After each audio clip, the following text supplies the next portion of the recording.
ধন্যবাদ সবাইকে জানাচ্ছি নতুন বছরের শুভেচ্ছা। আপনারা দেখেছেন 2024 সাল 71 সালের মতো ভয়াবহ একটা সাল কেটেছে।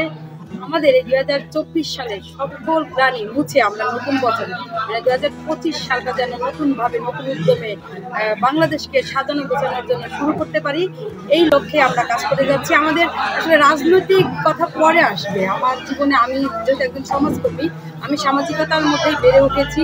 আমি চাই বাংলাদেশের জন্য যা কিছু ভালো সেটা দিয়ে আমাদের নতুন বছর শুরু হোক। রাজনৈতিক লক্ষ্য বলতে মানুষের পাশে থাকা। আসলে রাজনীতিটা তো মূলত মানুষের পাশে থাকার জন্যই করা উচিত, কিন্তু আমাদের যে করাটা হয় যে রাজনীতি স্বার্থ হাসিলের জন্য করা হয়। তো এটা কিন্তু প্রচলিত হয়ে গেছে। বিগত দিনে আমরা দেখেছি রাজনীতি হোক জনগণের জন্য, মানুষের জন্য, মানুষের কল্যাণের জন্য, জনগণের দুঃখ কষ্ট যেন বোঝে এমন নেতাই রাজনৈতিক নেতা হোক, এটা আমাদের সকলের চাওয়া। সম্মানিত দর্শক, আমরা এই মুহূর্তে কথা বলতে যাচ্ছি রাজবাড়ির ব্লাড ডোনার্স ক্লাবের প্রতিষ্ঠাতা রক্তকন্যা খ্যাত সোনিয়া আক্তার স্মৃতির সঙ্গে। স্মৃতি, আমরা আপনার মুখ থেকে 2025 সাল নতুন যে বছর, এই বছরে আপনার কি পরিকল্পনা রয়েছে? আপনারা জানেন আমরা 2024 সালে গণ অভ্যুত্থানের মাধ্যমে আমরা স্বাধীনতা পেয়েছি, দ্বিতীয়বার স্বাধীনতা পেয়েছি। তো সেই জায়গা থেকে 24 সালের কোনো গ্লানি আমরা বলতে পারবো না বা বোঝা পসিবলও না, যেহেতু আমাদের অনেক ভাইয়েরা শহীদ হয়েছেন এবং আহত হয়েছেন, অনেক অসংখ্য ভাইয়েরা, মানে যাদেরকে আমরা বলে বোঝাতে পারবো না। এসব ভাইদের প্রতি শ্রদ্ধা রেখে বলছি 2025 সাল হোক জনগণের জন্য, মানুষের জন্য, যার মনে যত দুঃখ বেদনা কষ্ট আছে সব কিছু ভুলে আমরা 2025 সালকে বরণ করে নেব, এটাই আমার চাওয়া। আমার কাজটাই হচ্ছে মানুষের জন্য, জনগণের জন্য। আমি রক্তদান কর্মসূচির সাথে জড়িত আছি। তো সেই লক্ষ্যে যারা রক্তদান করে, নতুন বছরের সামনে 2025 সাল আসছে, সকল রক্ত যোদ্ধাকে জানাই সালাম এবং শুভেচ্ছা। এবং রাজনৈতিক জীবন বলতে রাজনীতি তো সামাজিক কাজেরই একটা অংশ বলে মনে করি, কিন্তু সেই রাজনীতিকটা মানুষ এখন বাণিজ্য হিসাবে ধরে রয়েছে। রাজনীতি করা মানে আমি খুলে ভেবে রাতারাতি বড় লোক হবে এমন একটা জায়গায় নিয়ে গেছে। আমরা বিগত 17 বছর দেখেছি আমার পাশের বাড়ির লোকটা যে রিক্সা চালক ছিলেন, সে হয়তো একটা রাজনৈতিক দলের সাথে জড়িত ছিলেন।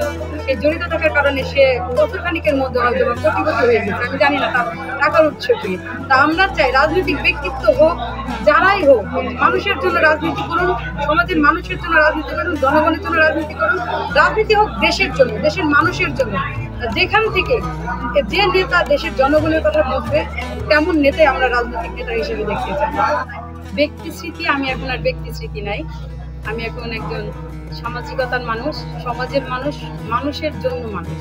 তো সেই লক্ষ্যে কাজ করছি। আপনারা জানেন যে আমার একটা প্রতিষ্ঠান আছে রাজবাড়ি ব্লাড ডোনার্স ক্লাব, যেটা সারা দেশব্যাপী কার্যক্রম করা হয়। সেই ব্লাড ডোনার্স ক্লাব থেকে আমি চাই রক্তদান মহৎ কাজ। আজকালকার যুগে দেখবেন বাংলাদেশের প্রেক্ষাপটে একটা পানি খাইতে গেলেও কিন্তু সেটা কিনে খাওয়া লাগে। সেখানে আমার যেসব স্বেচ্ছাসেবী ভাই বোনেরা আছে তারা বিনামূল্যে রক্তদান করছে। সেই সব রক্তদান যারা রক্তদান করছে তাদের সকলকে জানাচ্ছি নতুন বছরের হয়ে 2025 সালের হয়ে সালাম এবং সংগ্রামী সালাম জানাচ্ছি। কারণ আমার কাছে সহযোদ্ধা বলতে আমি বুঝি যারা রক্তদান কর্মসূচি এবং সামাজিকতার মধ্যে বেড়ে ওঠে, সেসব মানুষদের প্রাণঢালা অভিনন্দন। এবং আমি যেহেতু একজন রাজনীতিক পার্সন, রাজনীতিও করি, সবাই আমাকে চেনেন যারা, তারা হয়তো বা জানেন। তো আমি চাই যে নেতা যাদেরকে নির্বাচন করা হয়, মানুষ যাদেরকেই নেতা নির্বাচন করুক, সেই নেতা হোক জনগণের কল্যাণে, মানুষের কল্যাণে, জনগণের যা কিছু ভালো সেই হোক আমাদের নেতা। সেই লক্ষ্যে আমরা 2025 সালকে আমরা বরণ করে নেব। 2024 সাল 71 সালের মতো ভয়াবহ একটা সাল কেটেছে।